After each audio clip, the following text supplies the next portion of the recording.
ngày nay mình làm nè đôi kiểu tụ đó lấy bông bông bà này rồng bằng măng bên khuôn nó hay nè tao bông trong đằng tha hạt vậy mình rồng bên khuôn này tầm mưa nó hay không bông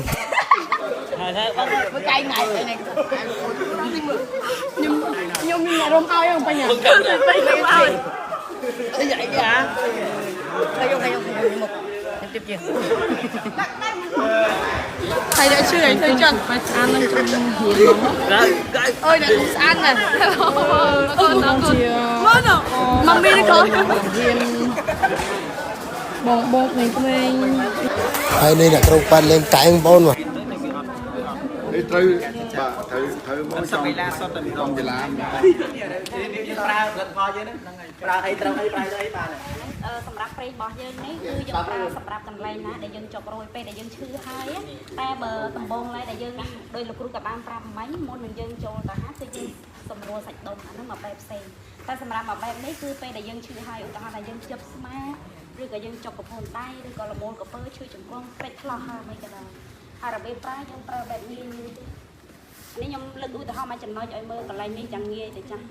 បើសិនយើងចុកនៅកន្លែងនេះយើងប្រើ spray យកកន្លែងណាងាយមើលចា spray មុននឹងយើងប្រើយើងក៏លុកសិនដោយសារតែ spray យើងវាខាប់បានយើងក៏លុកrồiហើយយើងបាញ់ពីបាឈីអញ្ចឹងមកគ្នាយ៉ាងប៉ុន្តែ spray នេះរៀងឆ្លក់បន្តិចពេលដែលយើងបាញ់យើងអាចជាក្របដៃហើយយើងដាក់ spray រួចហើយយើងដាក់ប្រេងបូកចូលគ្នាតែម្ដងទៅបើសិនជាយើងមានពីរមុខណាហើយប្រេងបើយើងមិនបាច់ចាក់ច្រើនទេយ៉ាងច្រើន3តំណក់ទៅបានហ្នឹងយើងបូកចូលគ្នារួចឧទាហរណ៍ថាយើងឈឺនៅកន្លែងនេះពេលដែលយើងចាក់ប្រេងបូកចូលគ្នារួចហើយយើងធ្វើការឈឺនៅត្រង់កន្លែងណាម៉ាស្សាថ្នមឈឺនៅកន្លែងដែលយើងចុកដែលយើងឈឺនៅកន្លែងនេះហើយពេលដែលយើងឈឺគឺថាយើងឈឺខ្លួនឯងចេះយើងអត់ហ៊ានសង្កត់ខ្លាំងទេប៉ុន្តែជាក់ស្ដែងពេលដែលយើងឈឺពលាតិចទៅវាធ្វើឲ្យយើងងាយនឹងបាត់លឿនអញ្ចឹងណាគូប៉ុណ្ណឹងគេមានប៉ុណ្ណឹងណាជឿនេះ spray បាញ់បំបត្តិការឈឺរៀននៅសាស្ត្រចាស់ពីការសង្គ្រោះបឋមដូចមុនមាននេះ1 2ចាំរបស់នេះ3 4តែមករៀនតែភ្លេចអូខេ5 6ភ្លេចអស់ហើយណាខាងកសិករជួយបង្ហាញពីប្រើតិចទៅហ្នឹងឯងថា